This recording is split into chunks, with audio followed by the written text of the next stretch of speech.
Hey boys, welcome back to some more Storm Korea where it's the Dally M's and Reed Marnie picks up Player of the Year. But look at the player or the team of the year. What on earth? He's got all Sharks but Mitch Barnett and only Seguiara and Gray polled on the Dally M. The Dally M and these awards are always very, very strange. In video game sense, and I can't even be upset by it or wanting it better, because hey, I don't really know how you would make it better for a video game, because a video game, it's unrealistic as it is. I mean, players aren't tackling 40 times a game. They're not, unless you play like full 80-minute matches. Then the Dally M and all that sort of stuff might be a bit more realistic, but as it is, it's not. So not really much you can do about it as we take on the North Queensland Cowboys finals week 1. It's a do or die contest, a knockout game. We do get the home game, I think.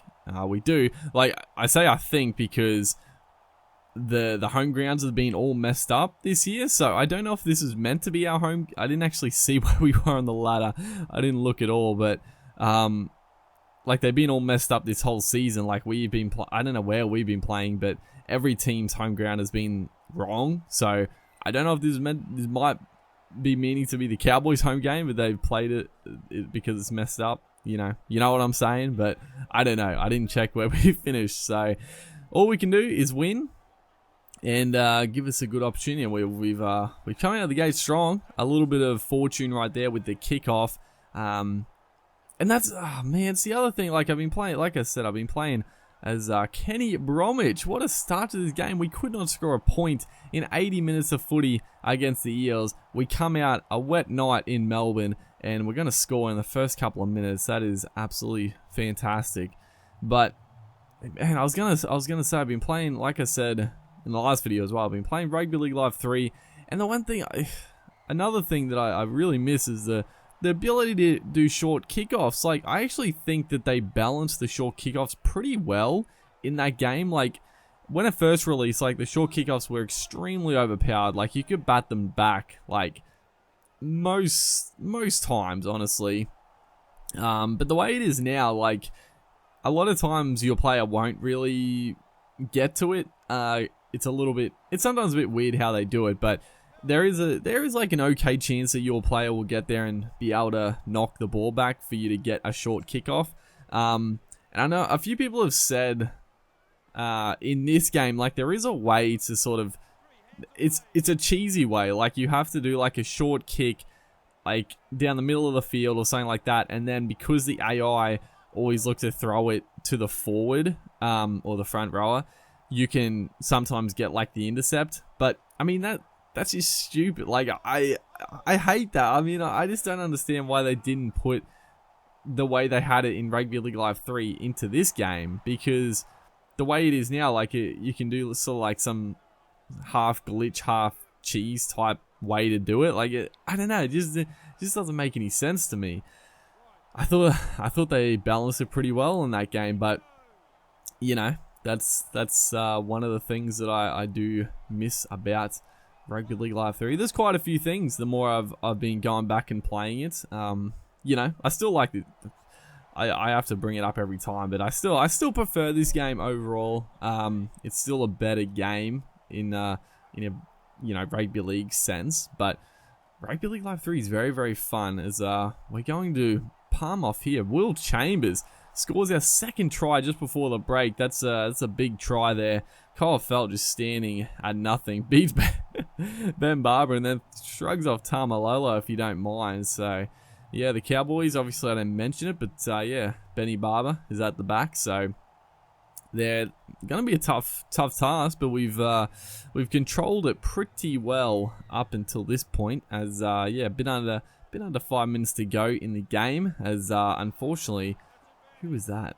Asafa Solomon gets absolutely rocked there, which, good God, dude. Oh man, again, Big Ant like nerf the hell out of big hits, but the AI can still put on big hits, which, you know, I don't know, dude.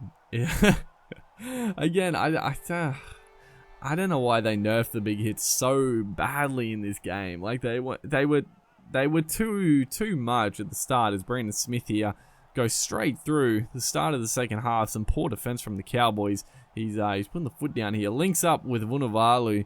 That the scramble there gets back and stops him. But you know, the big hits were definitely too much when the game released. It was still fun. I still somewhat enjoy how it was back in the day, but they nerfed them out of oblivion, dude. I don't know. Sometimes I think it's more of a band-aid fix rather than actually trying to make it better.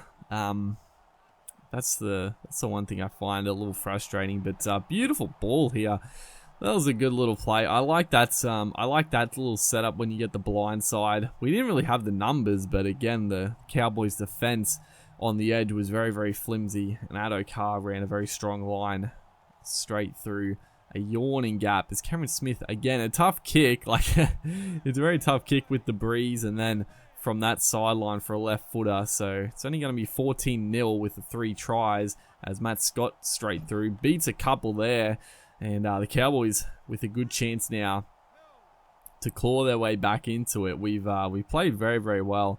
We've controlled it, and we find ourselves with a very handy lead.